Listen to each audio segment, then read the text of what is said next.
Hello, my name is Aaliyah, and this is the Wicker Library. It is my fourth attempt, I think it's my fourth attempt, at a booktube channel. And I promise, even though I promised last time, that was a lie. This time's not a lie. I'm actually gonna stay. And I'm very excited to actually start up a YouTube channel this year and keep up with it. So we're going to start off with today by ignoring where I've been for the past like 2 years and just jumping into what I read in January and what I really want to read in February. I read a total of 6 books in the month of January, and I really enjoyed most of the books I read, which is wonderful and a great time. The first book that I read was How Beautiful We Were by mbue, and this book was fantastic. It was the first book that I read of this year, and it was just so well written. It follows this village in Africa over the course of 40 plus years, and novels that follow several characters throughout generations is one of my favorite things, and this book did it so well. And the main plot of this story is that this town, or this village, is occupied by an American oil company, and that company is slowly but surely and horribly poisoning the land and its people. And it's about revolution and rebellion, but it's also about family and race and politics and capitalism and so many things that feel like buzzwords to just list. But I will link some reviews that I truly loved and convinced me to read this book below by some other reviewers that really have reviews a bit more dialed than I do at this moment. But this book was fantastic and a very strong start to this month for me. The next book that I read was less fun, and it was so truly disappointing because I was looking forward to this book for so long, and it was basically heartbreaking to read it and truly despise it. And that book is The Sunbearer Trials by Aiden Thomas. This is the gorgeous edition by Crate, and I hate looking at it because it pisses me off so much. This is the first book that I've hate read in a while, and I do not hate read books. If I'm not enjoying a book, I drop it because I would rather be reading something I enjoy. But the reason I finished this was a little bit petty, and that was because I wanted to say I finished it so I could truly review it. And it was also because I was stuck on a plane, and the plane got delayed, and this was like the only book I could read on that plane. But this book had such promise, and I'm not even gonna really pitch it because a lot of people are saying it's The Hunger Games meets Percy Jackson, but it has Mexican mythology, and all of those things sounded fucking fantastic. They sounded so good, and I really loved Cemetery Boys by the same author. This book should have been middle grade. I'm gonna start with that. The characters I truly thought were 12 to 13 until I read that they were supposed to be 17. I'm 19 years old, and my sibling is 13. We have a rather large age difference, and both myself and my sibling, I feel, were just so much more mature in the way we acted than all of these characters. And these characters are supposed to be rather, like, they're supposed to be older teenagers. And it just does not make sense why they act and do and speak the way they do. The dialogue was so difficult to read.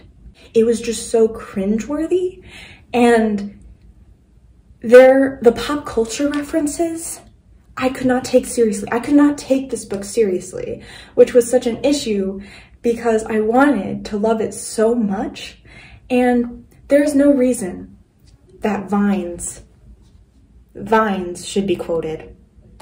There's no reason that TikTok and Instagram and Snapchat should be used in a world where that doesn't make sense to have.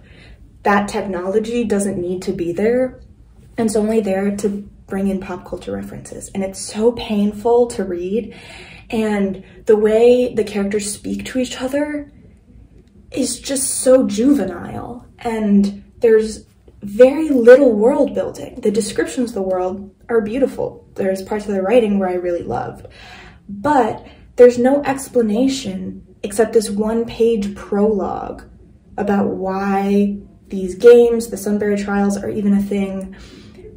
The stakes don't feel high at all. The stakes don't feel like stakes because the characters are just fucking messing around, and not in the way teenagers do, in the way children would, and you just can't take it seriously. I couldn't take this book seriously, and it broke my heart. The next book that I read was a novella, and that is Nick and Charlie by Alice Oseman.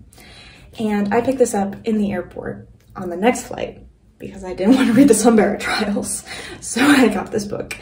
And I enjoyed this. I love, love, love the Heartstopper series, and I love these characters. And I found this, you know, a fun read. It didn't really stick with me. I don't remember much of it. It didn't really hit as hard as the TV show and Alice Oseman's other books, and Heartstopper, the comic, hit me. And I wasn't disappointed by that, but it very much was on the lower end of like a 4-star rating for me, because did I have a good time? Did I kind of tear up at the characters? Is Charlie Spring just like me? Yes.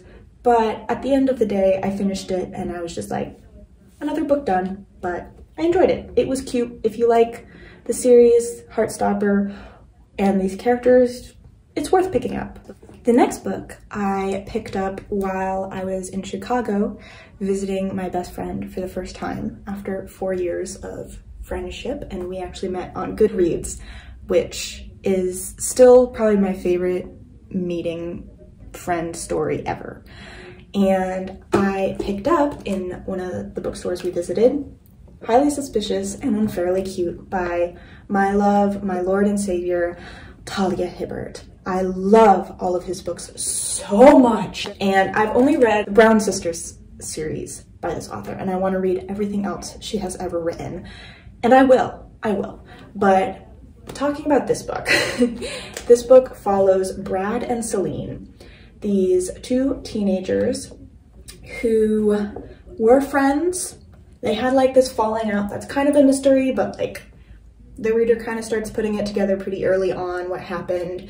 And they're basically thrust into this situation that takes place partially in the woods, which is so fun, to get kind of the scholarship, and it's forced proximity, and they have to kind of figure out how to make their friendship work again. And in that process, they realize that being more than friends makes a lot of sense for them. And I tabbed this book so much, and all of these are good tabs. I tab things for being funny and for being cute, and that's everything I got from this book. It was funny, it was cute, it made me fucking cry so much. And I'm like a delicate little flower. I cry very easily, but this book was just fantastic, and I'm so excited to see this author write more YA. And I would highly, highly recommend this book if you're looking for a very cute, a very fluffy, light, easy romance. Next, I picked up two things for my class, Science Fiction and the Victorian Novel.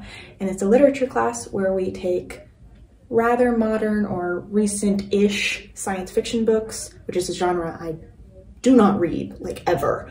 So it's a bit out of my comfort zone.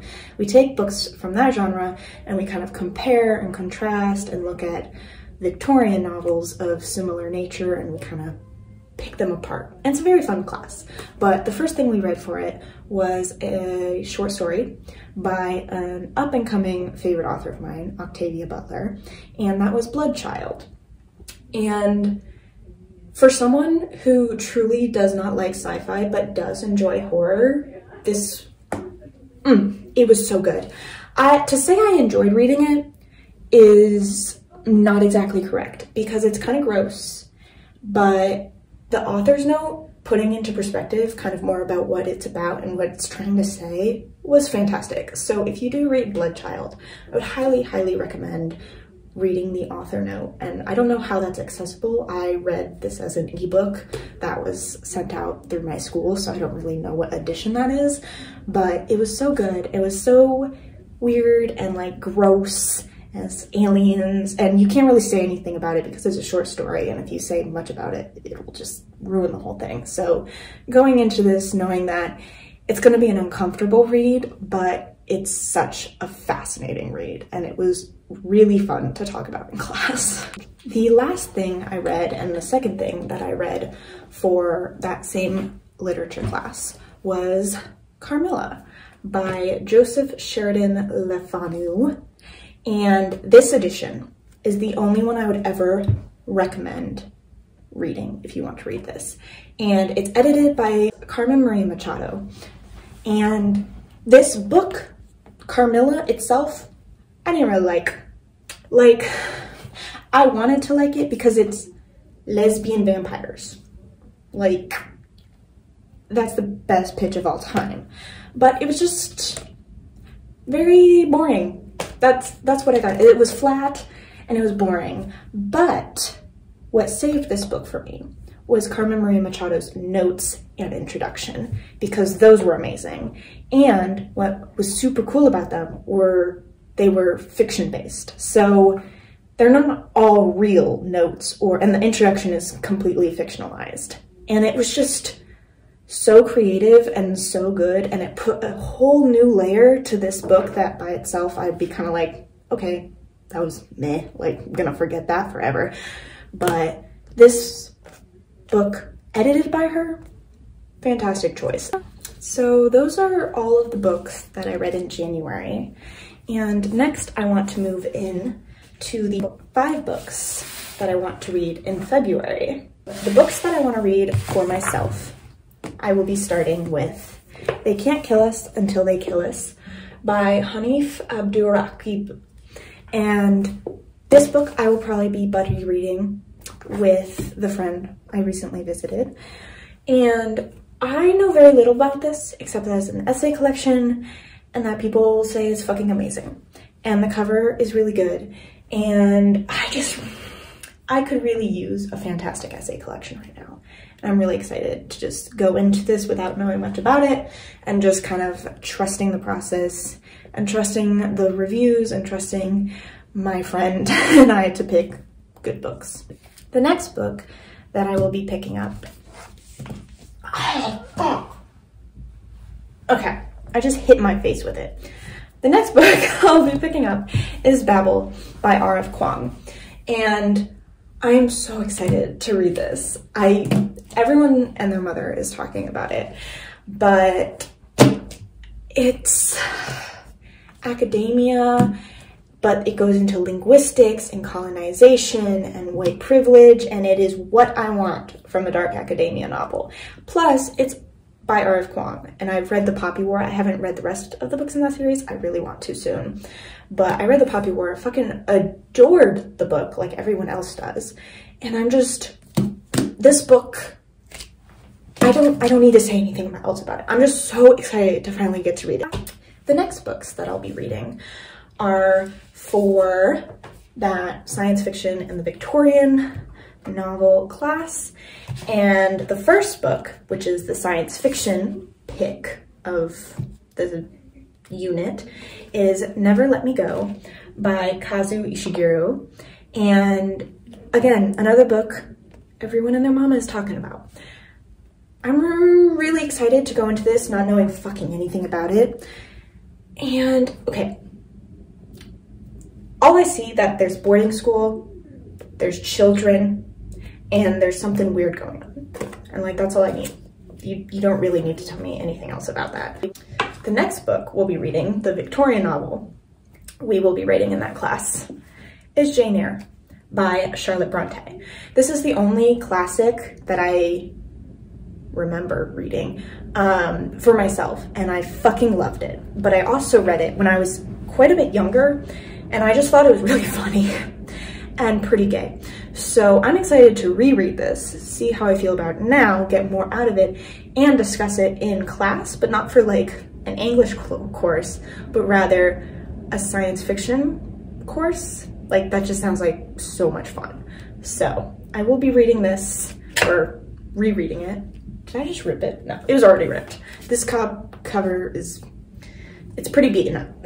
The final book that I want to read in February, that is part of my Black Trans Studies class, which I'm really, really enjoying, especially because there are several authors on the reading list that I absolutely adore and have read from before, including Rivers Solomon and Fair Story The Deep.